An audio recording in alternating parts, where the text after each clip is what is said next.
Gentlemen, most if not all industry producers are cranking out 10 to 20 beats every single day. Now, I'm not saying you gotta do that, but it definitely helps to have a really fast workflow in FL Studio. If you guys don't know me, I'm Blake K, and today I'm gonna teach you that, so let's hop straight to it. First tip that I'm gonna give, it's pretty basic, but learn the hotkeys. It almost goes without saying that learning the hotkeys is pretty much necessary, so let me just show you a few of my favorites. I'll start off with switching between the tools because it's very simple, very easy. P is for the pencil, B is for the brush, C is for the slice tool, E is to select. And other than that, you don't really need to know any of the other ones, but just knowing those will already speed up your workflow so that you don't have to keep manually switching between like selecting something and then go back up and grab the cut so you can cut something. Now you can just easily switch through just by pressing the keys. So now that we know that, you guys should know the easy ones. Control C, Control V.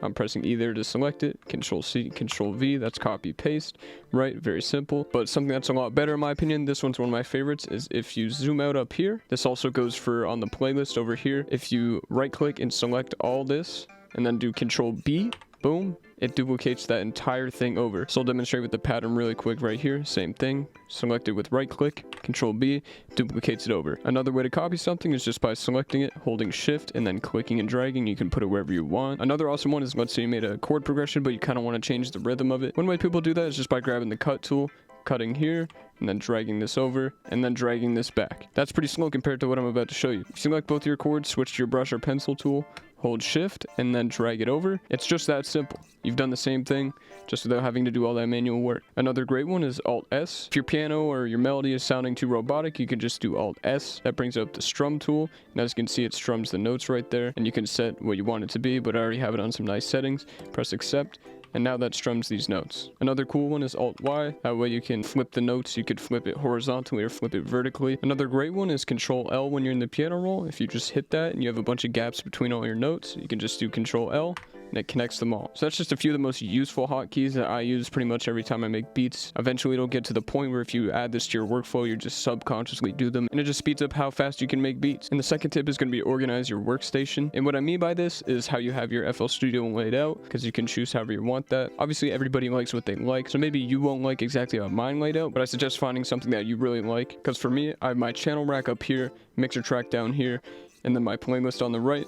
All the time I see people with their playlist full screened, you know, making edits to the layout of their beat, and then they want to go mix something, then they pull up their mixer track, and then they go back, and they have to keep flipping back and forth. And that's just a really poor workflow. So I suggest having your playlist on the right or on the left, and then always having your channel rack and your mixer track on screen to fill up all the space. It's a very simple tip. Once again, it'll speed up that workflow. Tip number 3 is using a template when you open FL Studio. So you'll see here in the template that I'm using here, it already has clap MIDI loaded up, it already has hi-hat MIDI loaded up, and it already has a minor and major scale. It's already got it up here on the playlist, and everything's already routed to the mixer track as well as the drum bus and melody bus. A lot of stuff, but it's already done for me so that I don't have to waste any time routing everything. They've all already got EQs on them, so I can EQ them if I want. The drum bus has a compressor on it, and this template that I'm using is available on my website, blakek.shop. It's got 10 different color options. It's got a color-coded version for your drums, your melody, and whatnot. It's already color-coded on there, so you can really understand your workflow. It's only $5 for 10 beat templates. If you ask me, it's a pretty good deal, especially how much it speeds up your workflow. Every single time people make a beat, what do? They add the two-step hats, they add the claps. They're already there for you. Everything's already routed. If you ask me, very nice. Tip number 4 is make everything in one pattern and then split it up afterwards. Once again, I'm not telling you that this is what you have to do. These are just suggestions to get your workflow faster. Because I've been producing in FL Studio for over 4 years, and over that time, I've really honed in my workflow, so I'm just giving out the sauce to you guys. I see a lot, and especially these Genius Deconstructed videos, where you'll see them break down the beat, and they got their patterns like this, where everything's in one pattern like this, and then they just switch between different patterns. If you ask me, that's pretty bogus. So what I do is I make all my drums,